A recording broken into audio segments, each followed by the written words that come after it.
Hello प्यारे बच्चों, कैसे हैं आप लोग। आई होप बहुत अच्छे होंगे और आप लोगों को क्लासेस समझ में आ रहा होगा और कोई प्रॉब्लम नहीं हो रहा होगा।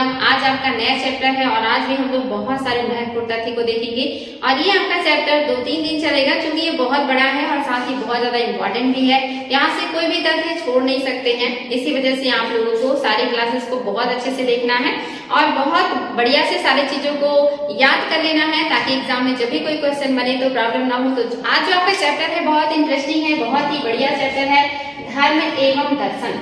आज हम धर्म और दर्शन के बारे में पढ़ेंगे कि हमारे यहाँ का धर्म कैसा है, दर्शन कैसा है, या विश्व के धर्म और दर्शन की क्या विशेषताएं हैं। तो आपको शुरुआत कर लेते हैं आज की क्लास की। मनुष्य एक इस धरा का सर्वाधिक बौद्धिक प्राणी है। वह सोच सकता है, तर्क कर सकता है तथा गूढ़तम समस्याओं एवं रहस्यों की तह तक जा सकता है या चला जाता है। तो आपको पता है कि इस धरती पर निर्जीव और सजीव दो तरह के जो है चीजें पाई जाती हैं, जिसमें सजीव में आप देखते हैं पादप है और जीव है। और उन जीवों में जो सबसे ज्यादा महत्वपूर्ण है, बुद्धिमान है और खास है वो है इंसान। और इंसान के पास सोचने और समझने की क्षमता है, साथ ही नई नई चीजों को ढूंढने की और उसकी गूढ़ता को जानने की क्षमता है इंसान में। इसी वजह से इंसान विशिष्ट है। मैंने पहले भी कहा था कि इंसान बाकी जीवों से इसीलिए अलग है क्योंकि इसके पास सोचने की क्षमता है। ये नई नई चीजें अपने लिए ढूंढ सकता है, नए नए तरकीब निकाल सकता है, नई नई चीजों को अपने हिसाब से बना सकता है। यही वजह है कि इंसान उन सभी जीवों में सबसे श्रेष्ठ है और इस दुनिया में राज कर रहा है। और दुनिया ही नहीं, आप जानते हैं अंतरिक्ष में भी अब इंसान अपना जो है बढ़त बना रहा है। तो इंसान के पास ये सोचने की जो क्षमता है, जो तर्क करने की क्षमता है, इसी वजह से इंसान बाकी जानवरों से या बाकी जीवों से अलग है। अन्यथा अगर हमारे पास ये क्षमता नहीं होती तो अपने आदि मानव वाले पूर्वजों की तरह हम भी जंगलों में आज भी वही कच्चा मांस खा रहे होते और ऐसे ही बाकी जीवों की तरह नॉर्मल सा प्राकृतिक जीवन जी रहे होते।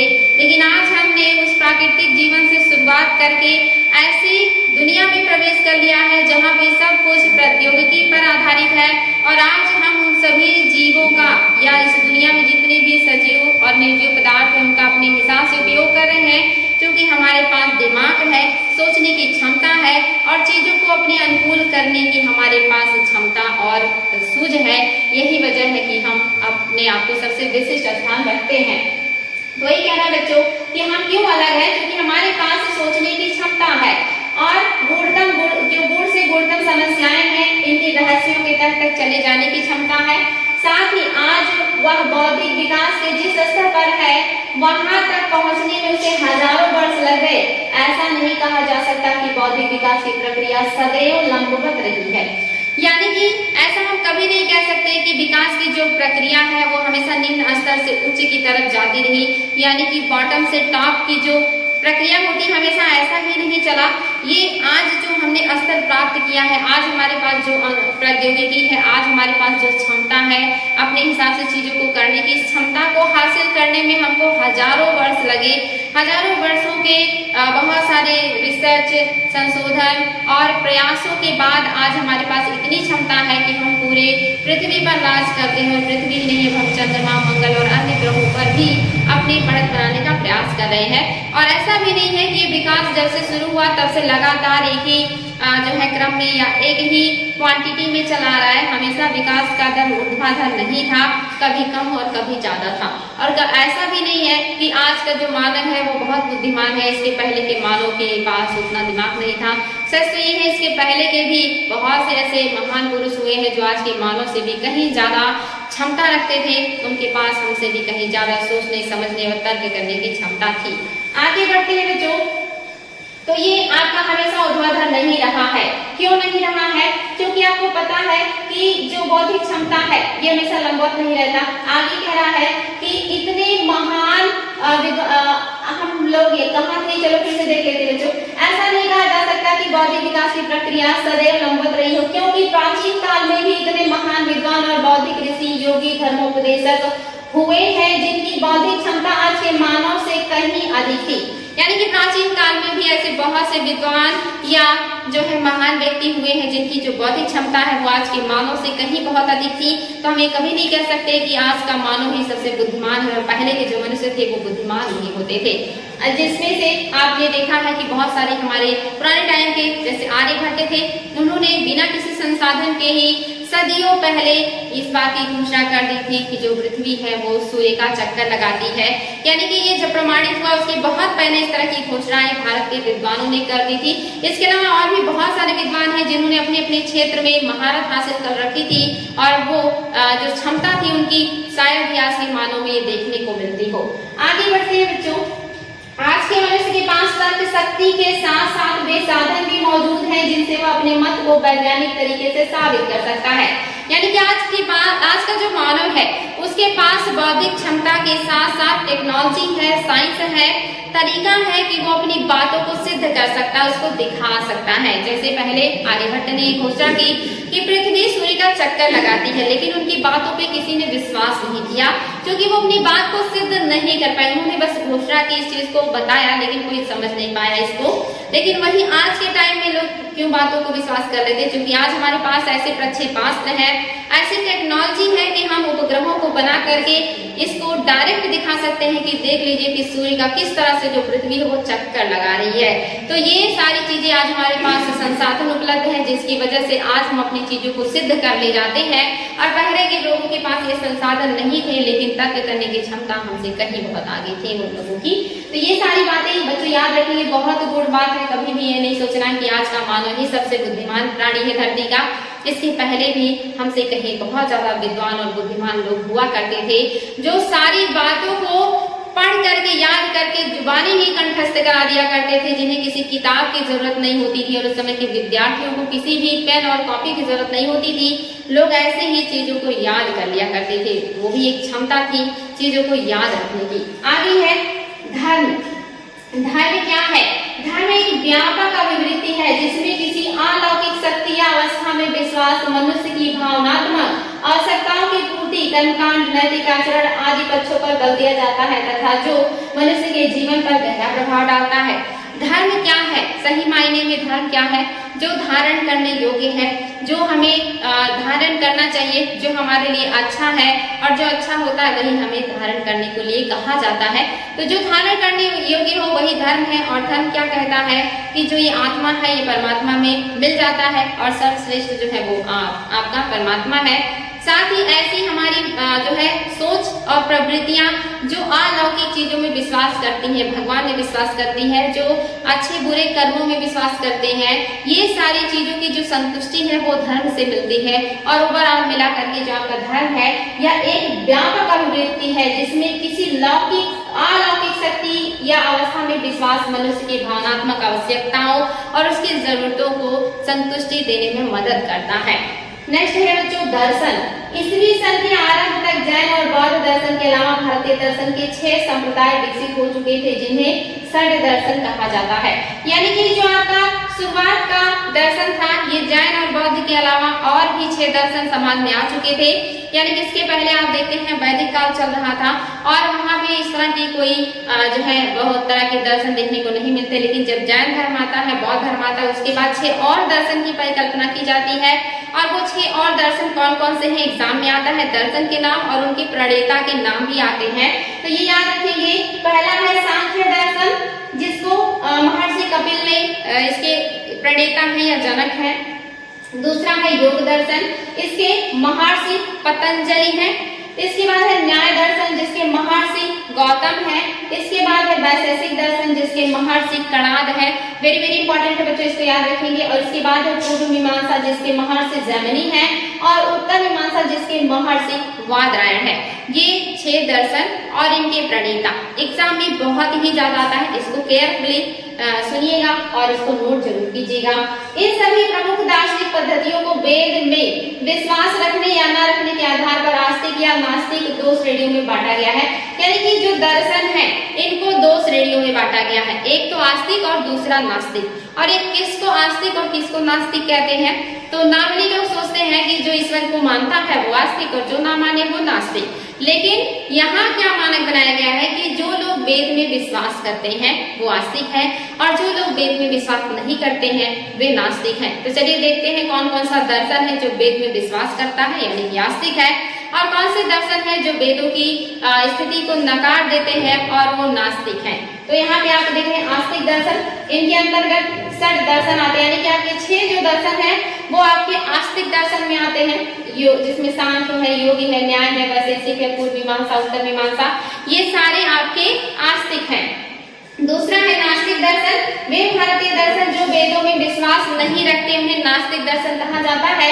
इसके अंतर्गत चार्वाक है, जैन है और बौद्ध दर्शन है, यानी कि जैन, बौद्ध और चार्वाक दर्शन जो है ये नास्तिक दर्शन है जो वेदों की स्थिति को नकार देता है, जो वेदों में आस्था नहीं रखता है। ये एग्जाम में आता है कि जैन और बौद्ध दर्शन में क्या समानताएं हैं, तो दोनों ही वेदों के अस्तित्व को मानने से इनकार कर देते हैं, या वो नहीं मानते कि जो वेद है वो अपौरुषेय है, यानी कि देवताओं या भगवान के द्वारा लिखा गया है। इस तरह से ये 3 दर्शन के नाम याद रखेंगे बच्चों, जो वेदों में विश्वास नहीं करते हैं यानी कि नास्तिक है। आगे है आपका धर्म। आज जो आपका वर्तमान में धर्म है, ये धर्म का स्वरूप भी हमेशा ऐसा नहीं था, यानी कि धर्म का स्वरूप भी जैसे जैसे वक्त बीतता गया है जटिल होता गया है, और बीते हुए समय से लेकर के अगर ध्यान दें तो आज का जो धर्म है ये सबसे ज्यादा जटिल है। आज के धर्म में सबसे ज्यादा जटिलता पाई जाती है। हालांकि अभी धीरे धीरे लोगों के अंदर समझ आ रहा है, लोग पढ़े लिखे समझदार हो रहे हैं और उन्हें समझ में आने लगा है कि धर्म का मतलब और कुछ नहीं होता है। किसी भी आराध्य देव में या देवता में आप आस्था रखिए और अच्छे कर्म कीजिए, अच्छी धारणाओं के साथ रहिए, अच्छे विश्वासों के साथ रहिए, वही सबसे अच्छा धर्म होता है, जैसे कि मानवता का धर्म। तो देख लेते हैं धर्म का विकास कैसे कैसे हुआ है और कहाँ से हुआ है। तो पहले जो धर्म था वो आदिम या प्रारंभिक धर्म था। शुरुआत का धर्म आदिम था और प्रारंभिक था, यानी कि शुरुआती धर्म कैसा है, आदिम है। जब मनुष्य के पास किसी इस तरह के कोई भी मंदिर या कोई भी इस तरह का एक जरिया नहीं था, तब वो लोग किस तरह के धर्म में विश्वास करते थे, जीववाद में, मानववाद में, प्रेतवाद में और टोटमवाद में। तब उनके लिए जीव ही जो है एक जरिया था, वो मानव ही उनके लिए सबसे श्रेष्ठ था। उनके लिए जो ये टोना टोटका होता है वही उनके लिए एक धर्म था, या उसी से वो अपने आप को संयमित रखते थे। साथ ही प्रेतवाद, उन्हें लगता था कि कोई निगेटिव शक्ति भी है और उन्हें लगता था कि जो पॉजिटिव शक्ति है वो हम ही लोगों के बीच में है। तो शुरुआत के जो धर्म है, जब ईश्वर की या इस तरह की कोई संकल्पना नहीं थी, भगवान का कोई लोगों के बीच में रूप नहीं था, तब वो ऐसी ही चीजों से जुड़े हुए थे, ऐसी ही चीजों को वो अपना धर्म मानते थे और इन्हीं के द्वारा वो अपने समाज को, अपने कमेटी को नियंत्रित करने का कोशिश करते थे। यानी कि शुरुआत में उनके लिए कोई भगवान या कोई देवता या कोई देवी या कोई धर्म का कोई खास जो है रूप या स्वरूप नहीं था। लोग ऐसे ही सिंपली ही जो भी चीजें होती हैं जिससे वो अपने आप को कंट्रोल कर सकते हैं, समाज को, अपने बीच में लोगों को कंट्रोल कर सकते हैं, वो आपका क्या था, मानववाद था, जीववाद था, यानी कि जीवों की प्रधानता थी, मनुष्यों की प्रधानता थी।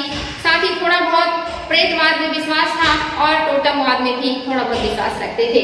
उसके बाद जैसे जैसे वक्त बीता और मनुष्य और भी ज्यादा समझदार हुआ और उसे सारी चीजें समझ में आने लगी, तो फिर वो प्रकृति की ओर उसका रुझान बढ़ा, यानी कि उसका जो धर्म है यह प्राकृतिक धर्म हो गया।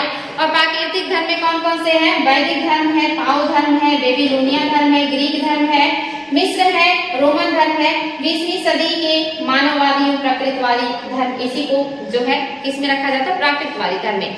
यानी कि इस समय के जो लोग हैं वो प्रकृति को ही ईश्वर मानते हैं, वो प्रकृति को ही दैवीय शक्ति मानते हैं। उनके लिए जो उनके आराध्य देव है, जो पूजा का जो साधन है वो कौन है, वो प्रकृति है। उन्हें लगता है कि पानी कोई बरसाता है तो वर्षा का कोई देवता है। उन्हें लगता है कि ये जो अग्नि है ये भी कोई देवता है। वो हवा को, यानी कि जो आंधी लेकर के आते हैं उनको भी मानते हैं, ये भी कोई देवता है। वो वृक्षों की भी पूजा करते थे, नाग की पूजा करते थे। तो ये प्राकृतिक चीजों की पूजा करते थे और उसी में ही जो है आराध्य देव को या कहीं उसी को सर्वशक्तिमान मानते थे। उन्हें लगता था यही हमारे जीवन को संचालित करता है और इसी में सारी शक्ति है। इसी को कहा गया है प्राकृतिक धर्म, यानी कि जो प्राकृतिक चीजों पर आधारित था और जो प्रकृति को ही ईश्वर या अपना आराध्य देव या सर्वशक्तिमान मानता था। उसके बाद जब धीरे धीरे वक्त बीता तो धर्म में और कुछ परिवर्तन आया और जो धर्म है ये मानव केंद्रित धर्म हो गया, जिसमें आप देखेंगे बौद्ध धर्म, जैन धर्म और कन्फ्यूशियस धर्म है। इसमें सबसे ज्यादा जो ध्यान दिया गया है वो इंसान के ऊपर दिया गया, यानी कि ये जो जैन धर्म है, बौद्ध धर्म है, ये नहीं कहते कि ईश्वर है, ये ईश्वर की जो स्थिति है उसको इनकार कर देते हैं। इनके हिसाब से कोई ईश्वर नहीं है, मनुष्य के अच्छे बुरे कर्म ही उसके लिए एक तरीके से कहें कि निर्धारण करते हैं कि उसका जीवन कैसा होगा, वो अपने इस जन्म मरण के चक्र से कैसे मुक्ति पा सकता है। क्योंकि बौद्ध धर्म में भी मानना यही था कि दुख का कारण तृष्णा है और मनुष्य अपने उन्हीं जो है गलतियों को जो बार बार दोहराता रहता है, उसी को भुगतने के लिए बार बार जन्म लेकर के धरती पे आता रहता है, और जब तक ये अपने कर्मों या बुरे कर्मों से मुक्त नहीं हो जाता तब तक ये प्रोसेस चलता रहता है। तो भगवान बुद्ध कहते हैं कि आप बुरे कर्म छोड़ करके अच्छे मार्ग पे चलिए और इंसान के साथ अच्छा व्यवहार कीजिए, अपने कर्तव्यों का अच्छे से निर्वहन कीजिए और मोक्ष की प्राप्ति कर लीजिए, अपनी इस जन्म मरण की जो चक्र है इससे मुक्ति पा लीजिए। तो ये ईश्वर को नहीं मानते, ये मानव के पर ज्यादा ध्यान देते, मानवता पे ज्यादा ध्यान देते हैं। इसीलिए जो धर्म है ये क्या हो गया, मानव केंद्रित धर्म हो गया। फिर जैसे जैसे वक्त बीता तो धर्म में और परिवर्तन आया और आध्यात्मिक धर्म जो है वो सामने आया। और आध्यात्मिक धर्म में कौन सा है, हिंदू धर्म है, इस्लाम धर्म है, ईसाई धर्म है, सिख धर्म है, यहूदी धर्म है, पारसी धर्म है। ये सारे लोग आध्यात्मिक धर्म है जो ईश्वर में विश्वास रखते हैं, जो ईश्वर को मानते हैं। इसमें आप देख सकते हैं कि कोई एक ईश्वर को मानने वाले हैं, तो कुछ धर्म बहु जो है देववादी भी है, जिसमें हिंदू धर्म बहुदेववादी है। ऐसे बहुत सारे धर्म है, लेकिन ये सारे लोग ईश्वर को मानते हैं और ईश्वर में विश्वास रखते हैं। इन्हें लगता है कि भगवान की अच्छे से पूजा की जाए, उनमें आस्था रखी जाए और अच्छे काम किए जाए तो जीवन में बेहतर हो सकता है। इस तरह से आप देख सकते हैं जो वर्तमान का धर्म है ये कैसा है, आध्यात्मिक धर्म है, आध्यात्म पे आधारित है, ईश्वर पे आधारित है और सब कुछ लोग ईश्वर तक पहुंचा देते हैं। तो ये जो अभी तक चला आया ये है धर्म में परिवर्तन, यानी कि जैसे जैसे मानव के जीवन में परिवर्तन हुआ, जैसे जैसे वक्त के साथ उसके समाज में उसकी आर्थिक, सामाजिक, राजनीतिक, सांस्कृतिक जो क्राइटेरिया है उसमें बदलाव आया, वैसे वैसे धर्म के मायने, धर्म का स्वरूप, पूजा करने का पद्धति सब कुछ बदलता रहा। और आज का जो समाज है इसमें मूर्ति पूजा, इसमें अध्यात्मवाद, इसमें कहीं ना कहीं आडंबर और कहीं ना कहीं बहुत सारे अंधविश्वास भी भर गए हैं। अगर इसको बाहर निकाल दिया जाए तो सब कुछ जो है काफी बेहतर है। तो अभी वर्तमान का जो धर्म है वो अपने आप में यही सबसे ज्यादा जटिल रूप लिए हुए, जिसमें जटिलता ज्यादा है, जिसमें बहुत सारे धर्म, संप्रदाय, उप संप्रदाय और अलग अलग मान्यताएं, अलग अलग तरह के अंधविश्वास और मूढ़वादिता ऐसी चीजें भर गई हैं जिसे अभी निकालने की जरूरत है। तो ये है बच्चों आपका धर्म, अब तक का जो प्रोसेस रहा, आई होप आपको समझ में आया होगा। आगे बढ़ते हैं, एक एक धर्म के बारे में थोड़ा सा विस्तार पूर्वक देख लेते हैं। जिसमें अपना हिंदू धर्म है, हिंदू धर्म को मानने वाले लोग जाति व्यवस्था में विश्वास करते हैं, वर्ण व्यवस्था को अपनाते हैं, 4 आश्रमों की ये अपने जीवन में लागू करते हैं, या इनके लिए 4 आश्रम महत्वपूर्ण है, जिसमें आप देखेंगे ब्रह्मचर्य है, गृहस्थ है, वानप्रस्थ और संन्यास है। 100 साल के जीवन को मान करके 25-25 सालों में इस 4 आश्रमों में बांटा जाता था। तो आश्रम व्यवस्था भी किसकी पहचान है, हिंदू धर्म की है। साथ ही 16 संस्कार को भी ये मानते हैं कि पूरा जो जीवन है मनुष्य का जन्म से लेकर मृत्यु तक ये 16 संस्कार इसमें होते हैं और ये 16 स्टेजों से गुजरता है। तो ये सारे जो पहचान है ये किसका है, हिंदू धर्म का है। साथ ही सामाजिक विश्वासों, वेद एवं अन्य धार्मिक ग्रंथों, इसके अलावा साकार ईश्वर एवं उसके अवतारों में विश्वास रखते हैं। हिंदू धर्म में वेद में भी विश्वास रखते हैं, धार्मिक जो अन्य ग्रंथ हैं उसमें भी विश्वास रखते हैं। इसके अलावा जो अन्य अवतार हुए हैं उन्हें लगता है कि भगवान विष्णु के 9 अवतार होते हैं, 9 अवतारों में भी विश्वास रखते हैं। ये सारी चीजें याद रखेंगे जो ये सब किसकी विशेषता है, ये सब आपकी हिंदू धर्म की विशेषता है। सुप्रीम कोर्ट के हालिया निर्णय के अनुसार हिंदू उत्तराधिकार अधिनियम 2005 के तहत बेटियां अन्य पुरुष सहोदरों के बराबर का अधिकार रखती हैं।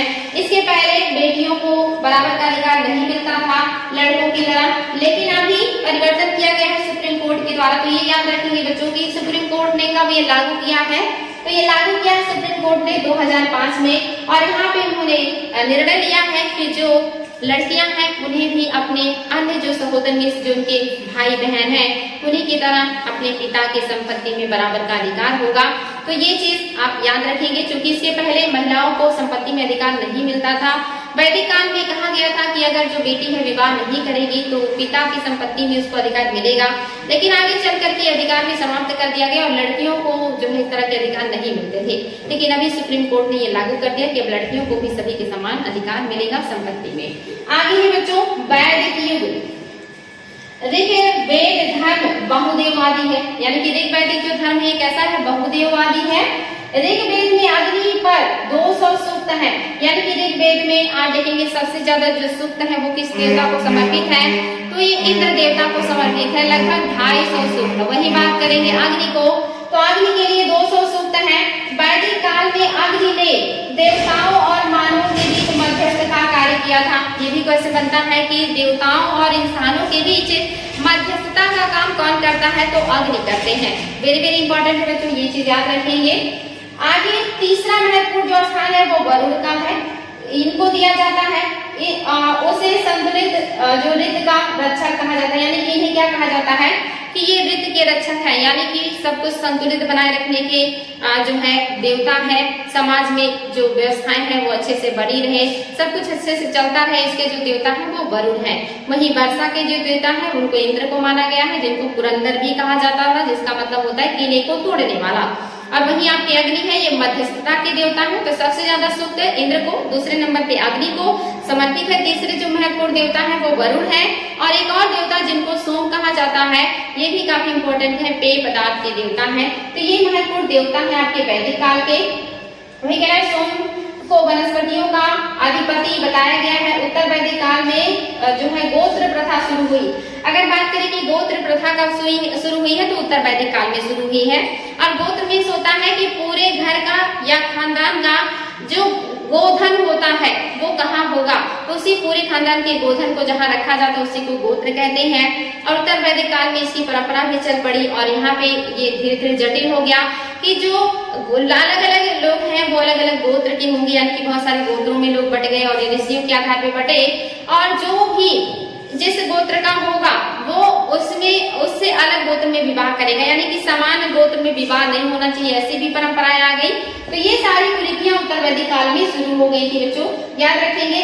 गोत्र शब्द का मूल अर्थ व स्थान जहाँ संपूर्ण कुल का गोधन पाला जाता था, एक ही गोत्र में विवाह करना निषिद्ध कर दिया गया था।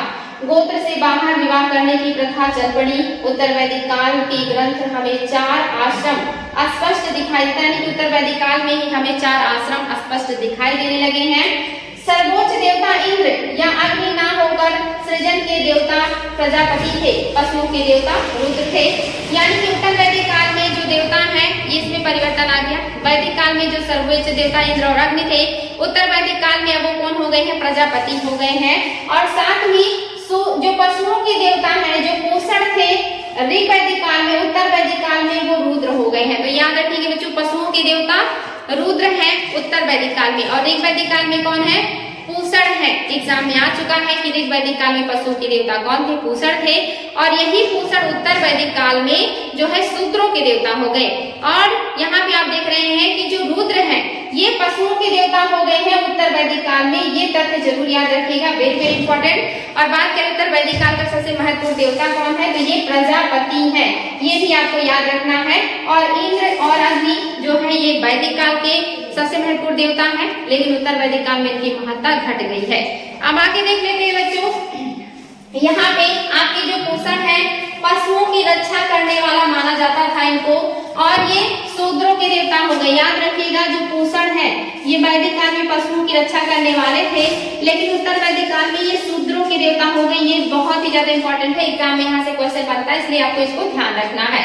नेक्स्ट है बच्चों, उपनिषदों में ही सर्वप्रथम मोक्ष की चर्चा मिलती है, ये चीज भी याद रखेंगे। और किस उपनिषद में, तो श्वेताश्वर। बात करें कि किसमें मोक्ष की सबसे पहले चर्चा मिलती है, तो उपनिषद में मिलती है। कौन से उपनिषद में मिलती है, तो श्वेताश्वर उपनिषद में पहली बार मोक्ष की चर्चा मिलती है। ये दोनों पॉइंट आपको याद होने चाहिए। ये पूछे कि पहली बार कहाँ मिलती है, तो उपनिषदों में, और कौन से में मिलती है, ये क्वेश्चन बन जाए तो श्वेताश्वर उपनिषद में मिलती है। ये वेरी वेरी इंपॉर्टेंट है। यहाँ से जो भी आपको पॉइंट बताया जा रहा है बहुत इंपॉर्टेंट है। जैसे क्या कह रहा है, कठोपनिषद में यम और नचिकेता का संवाद उल्लेखित है। ये एग्जाम में बार बार आता है कि यम और नचिकेता का जो संवाद है ये कौन से जो है उपनिषद में मिलता है, कठोपनिषद में। कल की क्लास में हमने देखा था कि मुंडकोपनिषद से सत्यमेव जयते लिया गया है। एक और पॉइंट याद रखेंगे कि वेदों को टूटी हुई नौका के समान किस उपनिषद में कहा गया है, तो ये भी मुंडकोपनिषद में कहा गया है। साथ ही बृहदारण्यक उपनिषद में मैंने बताया था कि गार्गी और याज्ञवल्क्य का संवाद है, ये भी बहुत ज्यादा एग्जाम में आता है, इसको भी याद रखेंगे आप, वेरी वेरी इंपॉर्टेंट है। आपका जो कठोपनिषद है ये कृष्ण यजुर्वेद का उपनिषद है, यानी कि ये यजुर्वेद का उपनिषद है, जिसमें यजुर्वेद आप देखेंगे शुक्ल यजुर्वेद और कृष्ण यजुर्वेद में बटा है। तो जो कठोपनिषद है ये कृष्ण यजुर्वेद का पाठ है, ये चीज भी याद रखेंगे। आगे बच्चों उपनिषद में कुछ विद्वान दार्शनिक राजाओं का भी उल्लेख है, ये भी एग्जाम में क्वेश्चन आता है कि उपनिषदों में किन विद्वान राजाओं का उल्लेख मिलता है, ये चीज याद रखेंगे, वेरी वेरी इंपॉर्टेंट है। ये कूट में भी आ चुका और इंडिविजुअल भी आ चुका है, और ये नेट से लेकर के अन्य एग्जाम्स में भी क्वेश्चन कई बार मैंने देखा है और ये बार बार देखने को आपको मिलेंगे। जिसमें राजा जनक कहाँ के राजा है, विदेह राज्य के हैं। राजा प्रवाहण जावरी ये कहाँ के हैं, पांचाल के हैं। और राजा अश्वपति, इनको तो कम से कम मैंने खुद जो है कई पेपर में देखा है। राजा अश्वपति कैकेय राज्य के हैं और राजा अजातशत्रु जो है ये काशी के राजा हैं। और ये सारे विद्वान दार्शनिक राजा हैं। ये एग्जाम में आया कि कौन से राजा जो थे वो विद्वान यानी कि दार्शनिक थे, और दार्शनिक वही होता है जो विद्वान होता है। तो ये सारे राजाओं का नाम आपको याद रखना है, वेरी वेरी इंपॉर्टेंट है। नेक्स्ट है कुल 15 पुराण है, जिनमें से कुछ का संकलन लोमस ऋषि तथा उनके पुत्र उग्रश्रवा द्वारा किया गया। ये एग्जाम में आता है बच्चों की किसने जो है पुराणों की रचना की है, तो लोमस ऋषि और आपके उग्रश्रवा, ये दोनों लोगों ने मिल करके पुराणों की रचना की है। जो टोटल पुराण है वो 18 है। सबसे प्राचीन और सबसे महत्वपूर्ण आपका मत्स्य पुराण है, और अलग अलग धर्मों या अलग अलग जो वंश हैं उनसे भी जुड़े हुए कुछ पुराण हैं, उनके बारे में मैंने आपको बताया था, उसको जरूर याद रखेंगे। आगे बच्चों वैदिकोत्तर काल, वैदिकोत्तर काल की क्या है, तो वैष्णव भागवत धर्म, वैदिकोत्तर के काल के बाद कौन कौन से जो है धर्म सामने आए हैं, तो इसमें आप देखेंगे कि आपका वैष्णव धर्म है और भागवत धर्म है। भागवत धर्म का उद्भव मौर्य काल में हुआ। इस धर्म में विष्णु की पूजा की जाती है। इस धर्म के उद्भव से पहले विष्णु को वैदिक युग में एक गौड़ देवता के रूप में दर्जा प्राप्त था, यानी कि वैदिकोत्तर काल में वैष्णव धर्म आया, जिसमें विष्णु की पूजा की जाती थी। लेकिन इसके पहले विष्णु को बहुत ज्यादा महत्व मिला नहीं था, क्योंकि आप देखेंगे ऋग्वैदिक काल में इनको जो है वामन या कहिए कि 3 पग वाला देवता कहा गया है, तो वहाँ पर इनको इतना महत्वपूर्ण स्थान नहीं दिया गया। लेकिन जब वैष्णव संप्रदाय आया तो इसमें विष्णु को बहुत ज्यादा महत्व स्थान मिला या महत्वपूर्ण स्थान मिला, यहाँ से इनका महत्व जो है वो बढ़ा है। छांदोग्य उपनिषद में वासुदेव कृष्ण को देवकी पुत्र तथा घोर अंगिरस ऋषि का शिष्य बताया गया है। ये एग्जाम में आया है कि कौन सी उपनिषद में वासुदेव कृष्ण को देवकी का पुत्र बताया गया। बच्चों याद रखेंगे छांदोग्य उपनिषद वेरी वेरी इंपॉर्टेंट है। और अंगिरस जो है उनको इनका जो है गुरु बताया गया है। 200 ईसा पूर्व आते आते विष्णु नारायण और कृष्ण तीनों देव तथा इनसे जुड़ी तीनों धाराएं एक हो गई, यानी कि 200 ईसा पूर्व आते आते जो विष्णु की अवधारणा है, जो भागवत की अवधारणा है और जो कृष्ण की अवधारणा है, ये तीनों को एक कर दिया गया। मान लिया गया कि विष्णु के ही 9 अवतार हैं और ये सभी विष्णु से ही जुड़े हुए हैं, और तीनों धाराएं मिल गई और फिर ये संप्रदाय और भी ज्यादा मजबूत हो गया। आगे है बच्चों कि आगे इनमें क्या होता है, तो वैष्णव संप्रदाय का उद्भव हुआ इन तीनों के मिलने से। गुप्त काल में वैष्णव धर्म अपने चरमोत्कर्ष पर था। इंपॉर्टेंट है, गुप्त काल में जो वैष्णव धर्म है ये अपने चरमोत्कर्ष पर पहुंच गया और गुप्त राजाओं ने वैष्णव धर्म को अपना राजधर्म बना लिया। एग्जाम में आ चुका है कि गुप्त काल में इनका राजकीय धर्म क्या था, वैष्णव धर्म था। और जो गुप्त राजा है इन्होंने ऐसे बहुत सारे उपाधियां भी धारण की, जैसे परम भागवत, वेरी वेरी इंपॉर्टेंट है। और इसके अलावा धारण की तथा विष्णु वाहक गरुड़ को अपना राज चिन्ह बनाया, यानी कि इनका राज चिन्ह क्या है, तो गरुड़। गरुड़ जो है ये गुप्तों का राज चिन्ह है और वैष्णव धर्म इनका राजकीय धर्म है। और इन्होंने उपाधियां भी वैष्णव धर्म से संबंधित धारण की है। इस तरह से जो चरमोत्कर्ष है वैष्णव धर्म का ये गुप्त काल में देखने को मिलता है। वेरी वेरी इंपॉर्टेंट है बच्चों। आगे बढ़ते हैं। शैव धर्म, भारत के धार्मिक संप्रदायों में शैव धर्म भी प्रमुख है। शैव धर्म का प्रारंभिक रूप ऋग्वेद में रुद्र की कल्पना से मिलता है, यानी कि जो रुद्र हैं उनकी कल्पना शिव से की गई है कि रुद्र जो है वो और कोई नहीं शिव ही है, और वहीं से शिव की पूजा शुरू हुई और आगे चल करके उसी से शैव संप्रदाय का जो है वो शुरुआत हो गया है। आगे बच्चों जो शैव संप्रदाय है ये क्या है, तो ये रुद्र से ही जुड़ा हुआ है। वामन पुराण में शैव संप्रदाय की संख्या 4 बताई गई है। वामन पुराण में बताया गया कि शैव संप्रदाय के 4 जो है भाग हैं लिंगायत। इंपॉर्टेंट है, ये भी एग्जाम में आ चुका है कि इनमें से कौन सा है जो शैव धर्म का भाग है या शैव धर्म का पार्ट है या शैव धर्म का संप्रदाय है और कौन सा नहीं है। तो कभी कभी ये चारों जो है उसमें से 3 का कूट बनाया जाता है, उसमें एक अन्य से मिला दिया जाता है और उससे आपको अलग करना होता है। कभी कभी इंडिविजुअल भी आ जाते हैं, तो आपको ये चारों याद होने चाहिए बच्चों, ये चारों आपके शैव धर्म से ही जुड़े हुए हैं।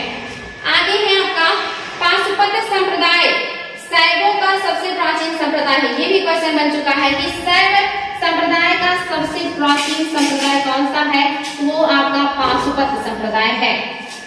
इसके संस्थापक कौन है, ये भी क्वेश्चन बन चुका है। इसके जो संपादक है या संस्थापक है या जो जनक है वो कौन है, लकुलिस है। पाशुपत संप्रदाय के अनुयायियों को पंचार्थिक कहा गया। ये भी याद रखिए, पंचार्थिक किसे कहा गया है, पाशुपत संप्रदाय के अनुयायियों को। साथ ही जो कापालिक है, इस संप्रदाय के इष्ट देव कौन है, भैरव है। ये भी याद रखेंगे, कापालिक जो है इनके इष्ट देव भैरव है। और जो आपका काला मुख संप्रदाय है, इनके अनुयायियों को शिव पुराण में जो है महाव्रतधर कहा गया। ये भी बच्चों आया है क्वेश्चन कि कौन से संप्रदाय के अनुयायियों को महाव्रतधर कहा जाता है, तो काला मुख संप्रदाय के अनुयायियों को महाव्रतधर कहा जाता है। वेरी वेरी इंपॉर्टेंट है।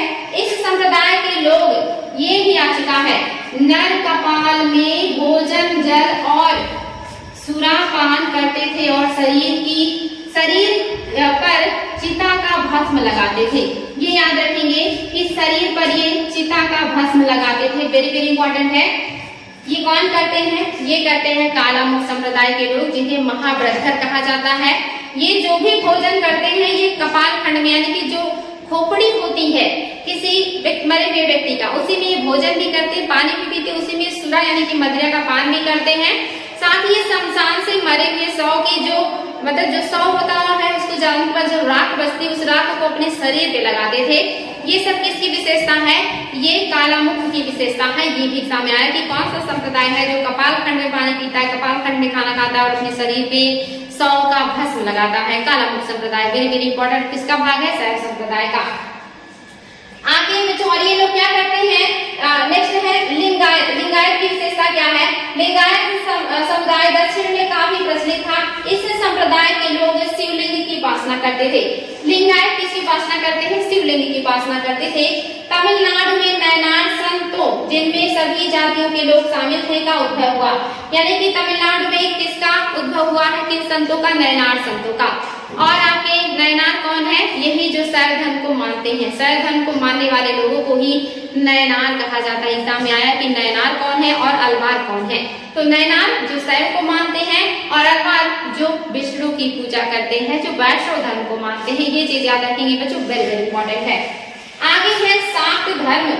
शाक्त धर्म में शक्ति की भी उपासना की जाती है। दुनिया के सभी धर्मों में ईश्वर को जो की कल्पना की गई है वह पुरुष के रूप में की गई है, किंतु शाक्त धर्म दुनिया का एकमात्र ऐसा धर्म है जो सृष्टि का रचनाकार की जो जननी है वो उसको क्या कहा गया, स्त्रीण माना है। एक मात्र ऐसा धर्म जो मानता है कि इस दुनिया को बनाने वाली जो है वो एक स्त्री है। ये कौन सा है, शाक्त धर्म है। इसके अलावा जितने भी आपके धर्म है ये सभी जो है पुरुष ईश्वर को मानते हैं, यानी कि ईश्वर को मेल मानते हैं और उनका मानना है कि एक पुरुष ईश्वर या भगवान के द्वारा बनाई गई है सृष्टि। लेकिन जो शाक्त धर्म है ये कहता है नहीं, इसको बनाने का श्रेय जो है वो स्त्री को जाता है, स्त्रीण है। ये वेरी वेरी इंपॉर्टेंट है बच्चों। आगे है मध्यकाल का भक्ति आंदोलन। भारत में इस्लाम के उदय से प्राप्त चुनौतियों के प्रत्युत्तर में भक्ति आंदोलन की शुरुआत हुई। इसके अतिरिक्त तत्कालीन हिंदू धर्म में विभिन्न विसंगतियां जैसे कि कठोर जाति व्यवस्था, अप्रासंगिक रीति रिवाज, धार्मिक परंपराएं, अंधविश्वास और सामाजिक रूढ़िवादिता का समावेश हो चुका था। यानी कि भारत में भक्ति आंदोलन मध्यकाल में क्यों आया है, इसके दो रीजन है। एक रीजन कि उस समय इस्लाम का प्रचार शुरू हो गया था और यहाँ के जो लोग हैं वो नहीं चाहते थे कि यहाँ की जो जनता है उसका रुझान इस्लाम की तरफ बढ़े और ज्यादातर जो लोग हैं वो इस्लाम धर्म को कबूल कर ले और इस्लाम बहुत ज्यादा फैल जाए। और दूसरा रीजन कि हमारे यहाँ जो धर्म था उसमें बहुत ज्यादा अंधविश्वास, बहुत ज्यादा कुरीतियां, बहुत ज्यादा जो है ऐसी रूढ़िवादिता बढ़ गई थी, इतना ज्यादा आडंबर भर गया था कि धर्म की जो अच्छी चीजें थी वो कहीं ना कहीं छुप गई थी और उसमें बहुत बहुत सारी कमियां आ चुकी थी, जिसकी वजह से उसको समाप्त करना, उसको कम करने की जरूरत थी। इसी वजह से मध्यकाल में भक्ति आंदोलन शुरू हुआ। जो विभिन्न विद्वान थे, महापुरुष थे, इन्होंने प्रयास किया कि जो हमारे यहाँ के धर्म में बुराइयां हैं उसको दूर किया जाए और लोगों को दूसरी तरफ ना जाने दिया जाए, उनका जो रुझान है वो इसी तरफ बनाए रखा जाए। इसीलिए जो आपका भक्ति आंदोलन है ये मध्यकाल में शुरू किया गया है। आगे है बच्चों, भक्ति आंदोलन के दौरान नयनार जो शैव संत हैं और अलवार जो कि वैष्णव संत हैं ने धर्म को भाव शून्य औपचारिक पूजा न मानकर उपास्य और उपासक के बीच प्रेम संबंध माना। इन्होंने कहा कि जो ईश्वर है उनके बीच ऐसे ही नहीं कि कोई भाव ही नहीं है, बस आप पूजा कर रहे हैं, बल्कि ईश्वर के बीच प्रेम वाला एक लगाव होना चाहिए, जुड़ाव होना चाहिए, उन्हीं से सारा प्रेम होना चाहिए। और जब इस तरह से होगा तो आप अपनी आराध्य को खुश कर पाएंगे और अपनी मनोकामना को पूरा कर पाएंगे। ऐसा कौन कहता है? ये कहते हैं नयनार और अलवार। ऋग्वेद, सामवेद या यजुर्वेद को वेद त्रय कहते हैं। ये इंपॉर्टेंट बच्चों कि आपके कुछ अन्य जो तथ्य हैं उनको भी यहाँ दिया गया है। इसके बाद के क्लास में भी आपको बहुत ज्यादा महत्वपूर्ण तथ्य मिलने वाले हैं। ये तथ्य एग्जाम में बार बार आते हैं, इसीलिए आपके लिए यहाँ पे अलग से इसको दिया गया है, इसको याद कर लीजिएगा। जिसमें आप देख रहे हैं कि वेद त्रय किसे कहा जाता है, तो ऋग्वेद, सामवेद और यजुर्वेद को वेद त्रय कहा जाता है। अथर्ववेद को इसमें शामिल नहीं किया जाता है, क्योंकि इसमें जादू टोना, वशीकरण और ऐसी चीजों का, चिकित्सा का, कृषि का उल्लेख मिलता है। इसे विशिष्ट नहीं माना जाता। अन्य वेदों की तुलना में इसकी जो स्थिति है ये निम्न कोटि की है, इसलिए इसको वेद त्रय के बाहर कर दिया जाता है। जैसे आप देखेंगे कि जो ब्राह्मण है, वैश्य हैं और शूद्र हैं, इनको द्विज कहा जाता है। द्विज का मतलब होता है जो दोबारा जन्म ले। जैसे चिड़िए के बच्चे दो बार जन्म लेते हैं, एक बार वो अंडे में आते हैं, फिर एक बार अंडे से वो बाहर आते हैं, द्विज कहते हैं। जैसे आपके दांत जो होते हैं ये भी द्विज है, इनका भी दो बार जन्म होता है। एक बार दूध के दांत होते हैं, फिर वो टूटते हैं, फिर पत्थर के दांत आते हैं। तो द्विज में कौन है? ब्राह्मण, क्षत्रिय, वैश्य है। आपका दांत भी द्विज है और पक्षी भी द्विज है। ब्राह्मण, क्षत्रिय और जो वैश्य इनको द्विज क्यों कहा गया? क्योंकि उस समय समाज की मान्यता थी कि जो लोग हैं वो दो बार जन्म लेते हैं। एक जन्म जब वो माँ की गर्भ से दुनिया में आते हैं और दूसरा जन्म जब वो शिक्षा अध्ययन करते हैं और उनको ज्ञान की प्राप्ति होती है, तो उनका दूसरा जन्म होता है, उनका दूसरा नजरिया हो जाता है। और आपको पता है शिक्षा अध्ययन का अधिकार सिर्फ ब्राह्मण, वैश्य और जो है क्षत्रिय को था, वैश्य को नहीं था। उनका उपनयन संस्कार नहीं होता था, बाकी के ऊपर के तीनों वर्णों का उपनयन संस्कार होता था, इसीलिए इनको द्विज कहा जाता था। इसके बारे में मैंने और भी बेहतर तरीके से हिस्ट्री में पढ़ाया है कि कौन से वर्ग का या ब्राह्मण का, क्षत्रिय का, वैश्य का किस महीने में होता था उपनयन संस्कार, कौन सा वस्त्र उस समय वो धारण करते थे, उनका यज्ञोपवीत किस तरह का होता था, उस समय उनकी एज में क्या डिफरेंसेस होती थी। ये सारी चीजें मैंने बहुत डिटेल में हिस्ट्री में पढ़ाया है, आप वहां से देख करके भी अपनी चीजों को अच्छे से जान सकते हैं। नेक्स्ट है आपका 16 संस्कार। ये भी आता है बच्चों, मनुष्य के जीवन को 16 संस्कार में बांटा गया, जो कि मैंने अभी बताया है। वो 16 संस्कार कौन कौन से बच्चों, ये एग्जाम में आता है। तो ये जो संस्कार है ये मोस्टली भूल जाता है। इसमें से आपको ये भी पता होना चाहिए कि सीक्वेंस पूछ लेता है कि 16 संस्कारों का सीक्वेंस लगाइए, और फिर उसमें से 5-6 संस्कारों को एक सीक्वेंस में लगा के दे देगा या वहां पे दे देगा और कूट दे देगा कि कौन सा सही सीक्वेंस है। तो उसके लिए आपको 16 संस्कार क्रम से याद होने चाहिए, सिर्फ याद ही नहीं होने चाहिए, क्रम से याद होने चाहिए। और क्रम से याद करना थोड़ा मुश्किल होता है, तो इसके लिए हम लोगों ने एक ट्रिक भी बनाया था और मैंने तो उसी ट्रिक से 16 संस्कार को याद किया था। मैं उसको बता रही हूँ, अगर आपको इजी लगेगा या उससे मदद मिलेगी तो उसको आप उपयोग कीजिएगा। नहीं समझ में आएगा तो आप अपना दूसरा तरीका भी अपना सकते हैं। जैसे आपके 16 संस्कार है, जिसमें गर्भाधान है, पुंसवन है, सीमांतोन्नयन है, जातकर्म है, नामकरण है, निष्क्रमण है, अन्नप्राशन है, चूड़ाकर्म है, कर्णभेद है, और आपका विद्यारंभ है, उपनयन है, आपका वेदारंभ है, केशांत है, समावर्तन है, विवाह है और अंत्येष्टि है। इसको याद करने के लिए हम क्या ट्रिक लगा, किस ट्रिक से मैंने याद किया था, तो उसमें शुरुआत के 2 और लास्ट के जो 2 है उसको याद करना पड़ता है। जैसे गर्भाधान और पुंसवन को हम याद कर लेंगे। इसके बाद का जो ट्रिक है वो है सी जे ना नी अचूक, और इसके बाद है वी उ वे केस।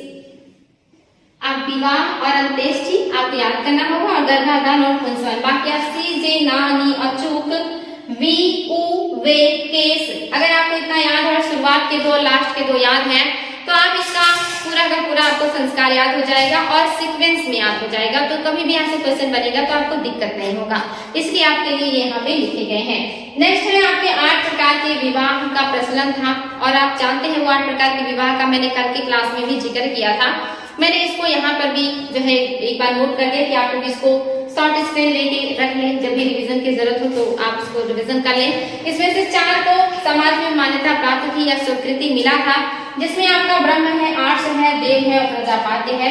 जिसको नहीं मिला है समाज में स्वीकृति वो है गंधर्व, असुर, राक्षस और पैशाच। इसके बाद यहाँ पे वेद है और उनके ब्राह्मण है, उपवेद है और उपवेद के रचयिता हैं। इसके जो पुरोहित हैं इनका जिक्र तो हमने कल ही कर लिया था, लेकिन आज आप इसमें देख सकते हैं कि इनके जो ब्राह्मण है वो कौन कौन से हैं। तो ऐतरेय और कौशिकी जो है ये ऋग्वेद के ब्राह्मण हैं, और आपके पंचविश और जैमिनी जो है, साथ ही षड्वेद ये आपके सामवेद के हैं, और आपके सतपथ और तैतरीय जो है ये आपके यजुर्वेद के हैं, और जो गोपथ है ये आपके अथर्ववेद के हैं। तो ये ब्राह्मण भी पूछता है कि बताएं इसमें से कौन सा ब्राह्मण है जो ऋग्वेद का है, या कभी कभी एक तरफ ब्राह्मण और दूसरी तरफ जो वेद है वो दे दिए जाते हैं और कहना मतलब वहां पे लिखा जाता है कि सही कूट मतलब कूट की सहायता से सही मिलान करें। तो इस तरह के क्वेश्चन भी मिलते हैं जहां कूट की सहायता से मिलान करना होता है। साथ ही आपके उपवेद भी एग्जाम में आते हैं कि एक तरफ उपवेद होते हैं दूसरी तरफ वेद होते हैं और उनको मिलाना होता है, या इंडिविजुअल भी पूछ लेता है कि ऋग्वेद का उपवेद कौन सा है। तो यहाँ देख रहे हैं आप उपवेद क्या है, आयुर्वेद है ये ऋग्वेद का है, सामवेद का जो है ये आपका यहाँ पे बच्चों थोड़ा सा वो हो गया है, जो धनुर्वेद है ये यजुर्वेद का है, ये थोड़ा सा मिस्टेक हो गया है। ये आपका जो होगा यहाँ पे ये सामवेद का जो है ये आपका गंधर्व हो जाएगा, गंधर्व, और आपका यहाँ पे जो हो जाएगा ये हो जाएगा धनुर्वेद, धनुर्वेद। यानी कि जो आपके सामवेद का है गंधर्व वेद है, और यजुर्वेद का धनुर्वेद है, और आपके अथर्ववेद का जो है ये आपका शिल्पवेद है। और वैसे ही यहाँ पे आपको चेंज कर लेना होगा, जो आपका आयुर्वेद है इसके धन्वंतरी है, गंधर्व वेद के भरत मुनि है, और विश्वामित्र जो है ये आपके धनुर्वेद के हैं, गंधर्व के भरत मुनि है, और शिल्पवेद के विश्वामित्र है, विश्वकर्मा है। तो इस तरह से आपको सही सीक्वेंस में लिख लेना है। ये एग्जाम में बहुत ज्यादा आता है और ये तथ्य जल्दी मिलते नहीं कि उपवेद कौन कौन से हैं और उनके रचयिता कौन से हैं, ब्राह्मण कौन सा है, और वेद और उनके पुरोहित, ये सारी चीजें आप लोगों को उपलब्ध करा दी गई हैं। इनको याद कर लीजिएगा, सारे तथ्य आपके लिए बहुत इंपॉर्टेंट है, बहुत सारा आपके लिए हेल्पफुल हो सकते हैं। किसी भी तरह का एग्जाम देंगे तो आपको यहाँ से बहुत मदद मिलेगा। तो आज की क्लास को अच्छे से देखिएगा, नोट कीजिएगा, और इसके लिए जो क्वेश्चन बनेगा उसके लिए तैयार रहिएगा। नेक्स्ट टाइम हम क्वेश्चन की क्लास में मिलेंगे। Thank you.